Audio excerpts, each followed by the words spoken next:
Welcome back to Vida Reptilia. My name is Nanette. Today I'm going to show you guys how we do a water change and how to properly use a siphon.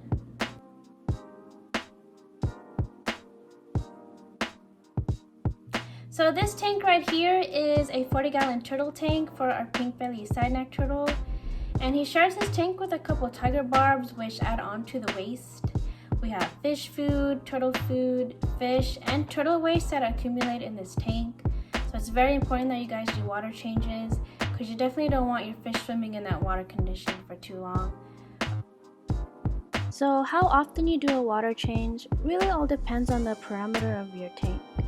We use the API test strips to determine this, but there's several other brands out there that you can use. This will test for the pH, nitrate, and the general hardness of your water. Just simply dip the strip in the water and give it a swirl and compare the color chart on the tube.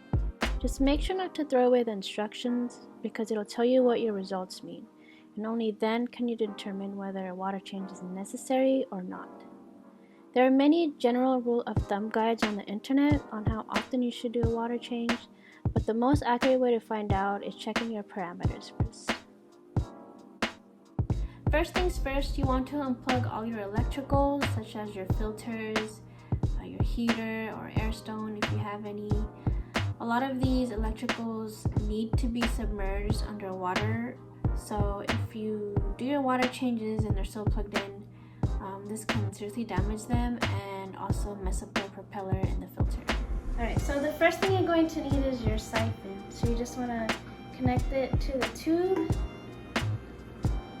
like that, and then you're going to need your bucket.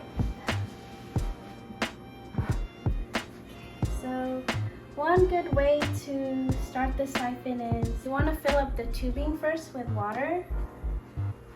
So go ahead and submerge this part in, and then you want to cover this part with your thumb and have it face the bucket.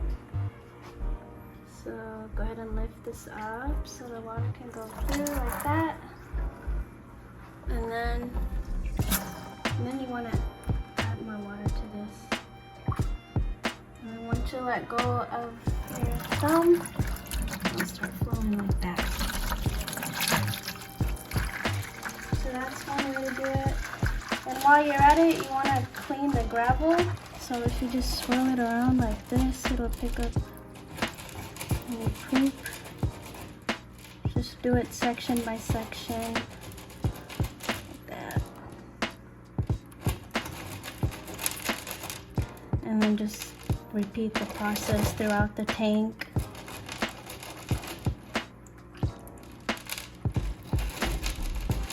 And then there are siphons that come with the little pump here.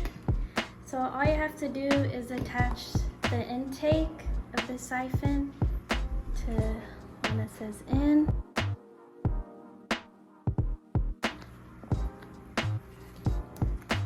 And then the other tube will go in the outtake.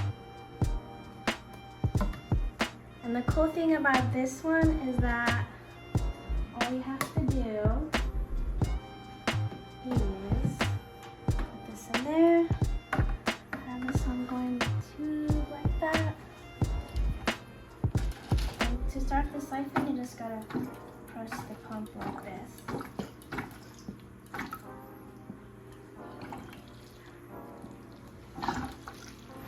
I think this is more convenient.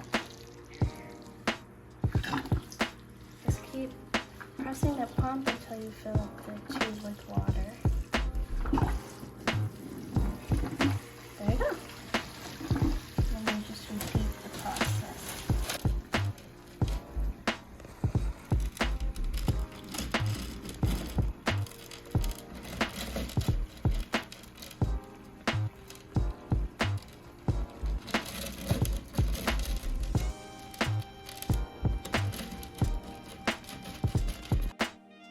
And just a side note for those of you who have sand substrate, it is a bit difficult to siphon the waste without getting any sand. So what worked best for me is if I place the gravel vacuum just above the sand and gently move it in a circular motion. That way the waste will just spiral into the gravel vacuum easily.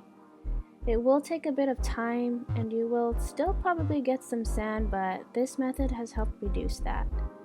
And if I miss anything, I just go back with a net to grab the rest.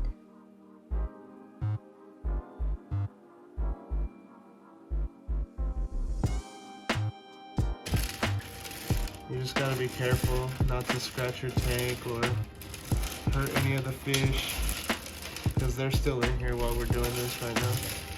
But I still want to get as much of this as I possibly can.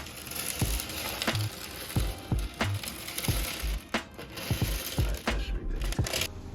So we're at like halfway, I guess. We took out some. We already put a little bit more water, and you can see how it kicks up a lot of the stuff. So you could go back in with the siphon if you wanted to, but we're just gonna turn the filters on and get it going and add some more water, and that's pretty much it.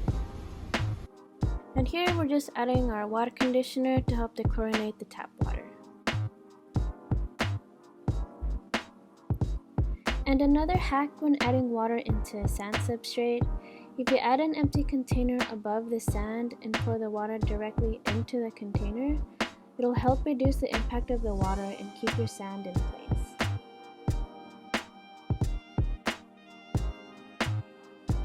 I was getting it in this cup so it doesn't mess up the sand. Oh. That's why I had it in here. What the? You're gonna put a little note if Juan comes and everything up? Yup. Yup.